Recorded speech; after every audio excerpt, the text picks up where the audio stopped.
Welcome to Real Takes and Movie Breaks. I'm Michael. Kimberly is not here right now. This is a new segment I'm going to try for the channel called Film School with Michael.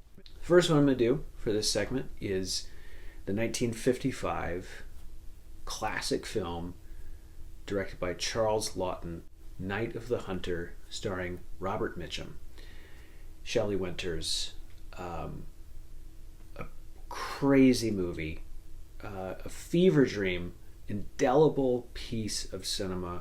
Robert Mitchum plays Harry Powell, this traveling preacher who is also somewhat of a seems to be kind of a black hat type character, not a straight shooter, not a guy who's on the up and up. He's got tattoos on both hands. One says love, and then one says hate.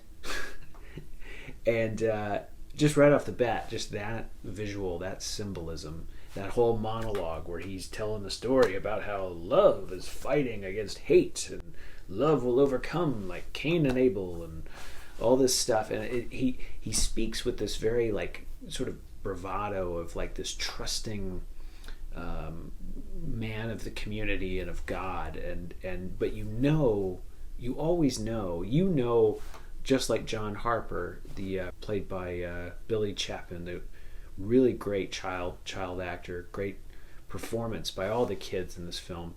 You know, like he knows that this preacher he's not a good man. he is a man of some dark. There are some dark forces, and it's a fairly simple story.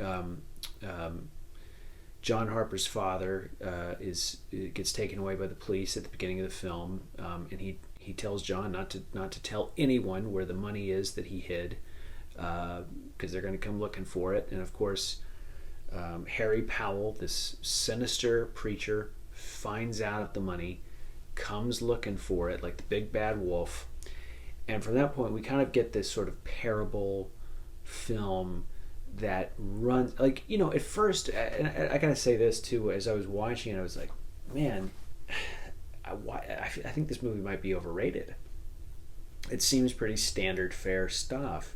It seems like, you know, it's just going to be kind of this thriller. He's going to go after the kids. They're going to run away, rinse and repeat, and then there's going to be a big ending confrontation, and then, you know, Home Alone style, they're going to get one over on him, and that'll be that. But this film takes on a whole other sort of philosophical, almost it's like ethereal. There's strange sort of scenes where they're going down a river, you know, these unbelievable shots by this director. You know, had a vision that was just. It's almost like Charles Laughton's vision was more than what the film even was on paper. You know, it's like he saw something more in this movie, and it comes through in these sort of cinematic ways that are just, I mean, I found myself just totally engrossed in this movie, in just in the shots. I was like, what in the world? What is this shot? Like, what are the, like, how did he come up with this?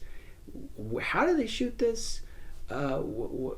You know, how did Robert Mitchum inhabit this character in such a way that it's almost like you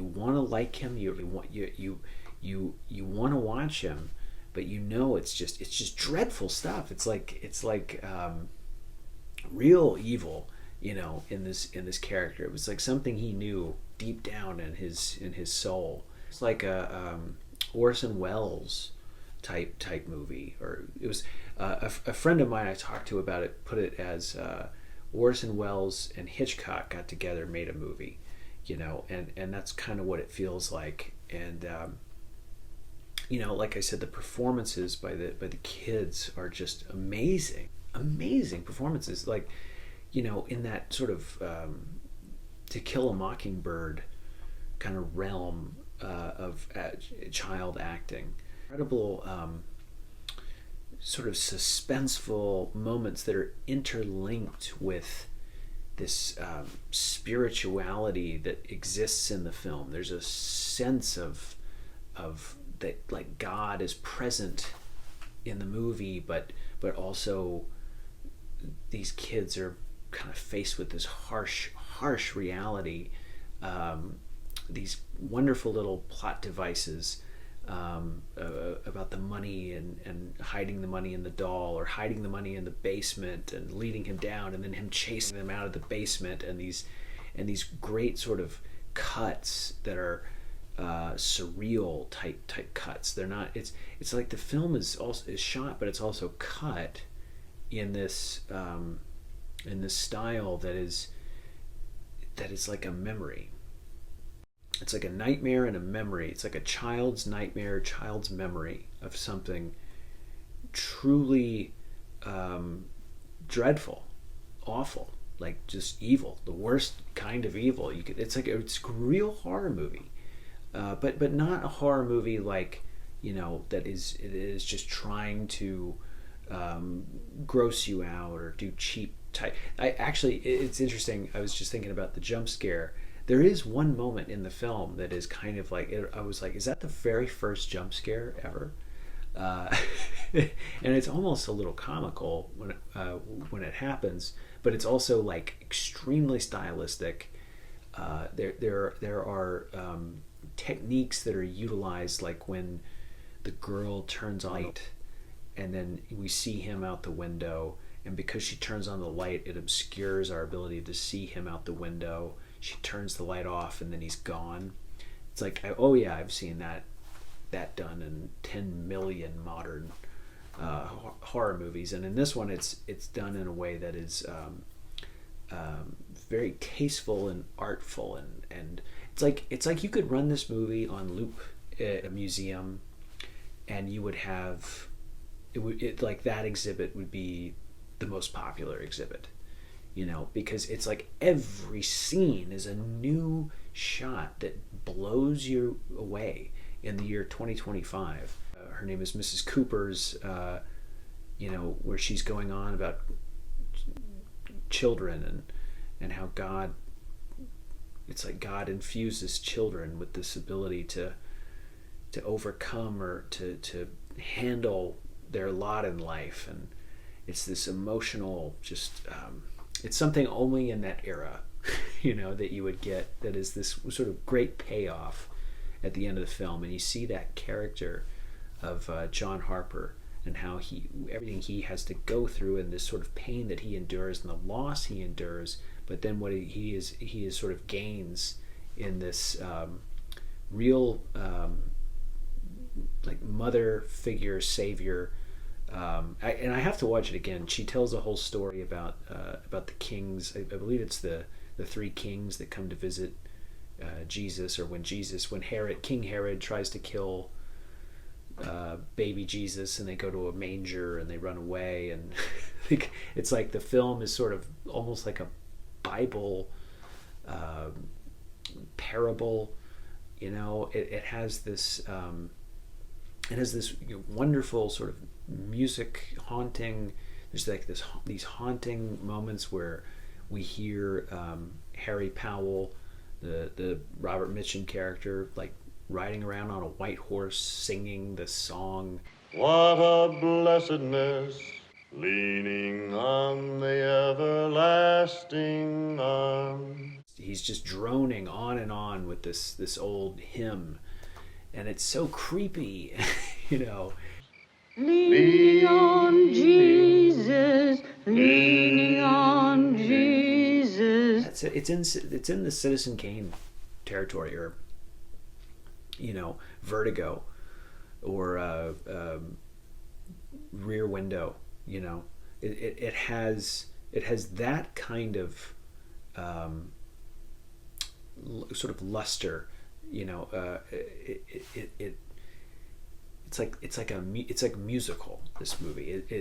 It's something more than a movie. It's just something else. And I was truly blown away by it. Charles Laughton was an actor, first time director. He only directed this one movie, And so it also has that kind of mystique about it, which is that it's this guy's one film. So it's like there's nothing else like it. There's no other movie like it. It's actually a hard movie to kind of find like on video. It's like very expensive. Like it's on the Criterion Collection, but it's very expensive.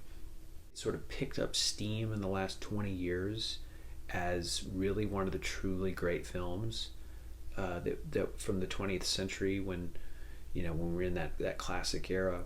It's a deep, profound, philosophical movie, and one that I do think it leaves a mark that is sort of that is indelible on people, especially if you see it at a young age. If you see that movie when you're young, you'll never forget it. But I'm glad I didn't. I'm glad I saw it now, because I can sort of appreciate it from afar.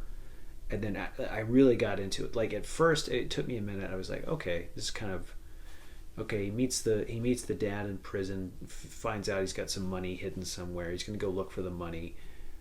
But once he shows up and he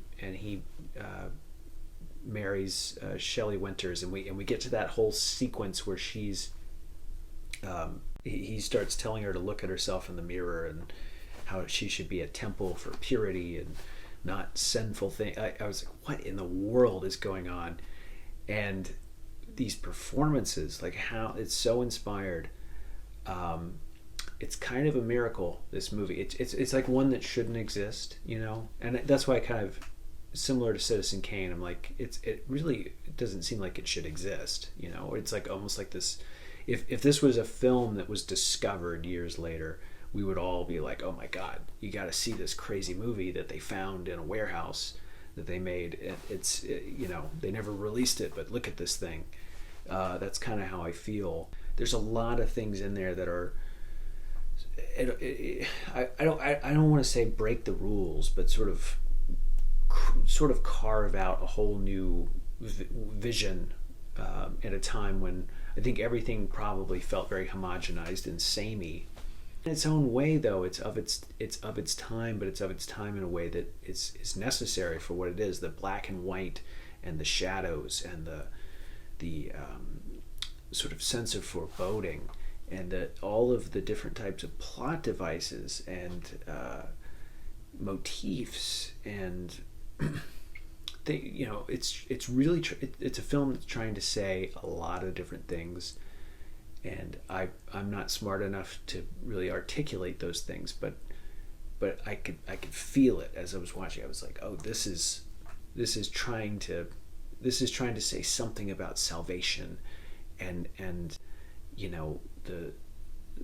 what happens when you acquire knowledge, and these sort of these dark gifts of the world, and the things that you stand to lose. The stakes are just incredible, but also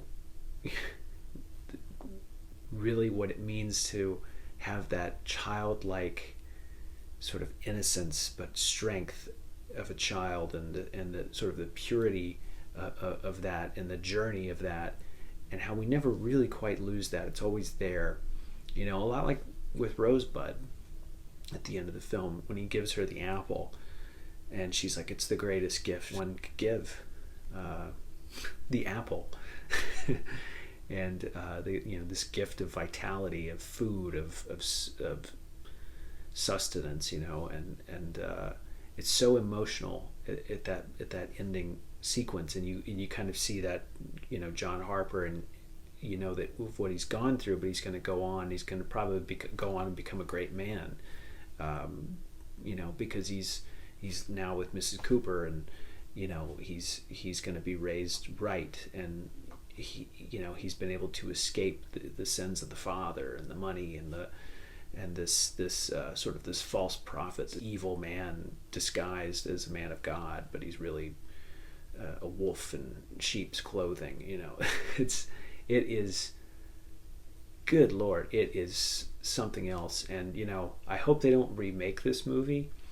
But I would love to see something that is inspired by it, and kind of carries on the tradition of the type of storytelling that this film invokes, and it really is why I love cinema. This movie, 5 out of 5. This is one of the greatest films ever made. It's one of my favorites now, and I would recommend everybody check it out who's really into cinema of this kind. There's just nothing like it. So I appreciate you all watching this episode of Film School with Michael. It'll be one that'll pop up from time to time on our channel, and I enjoy talking about these things. I probably ramble on quite a bit, but it's a lot of fun for me, and hope you got some inspiration watching it. In the meantime, stay real and have great takes.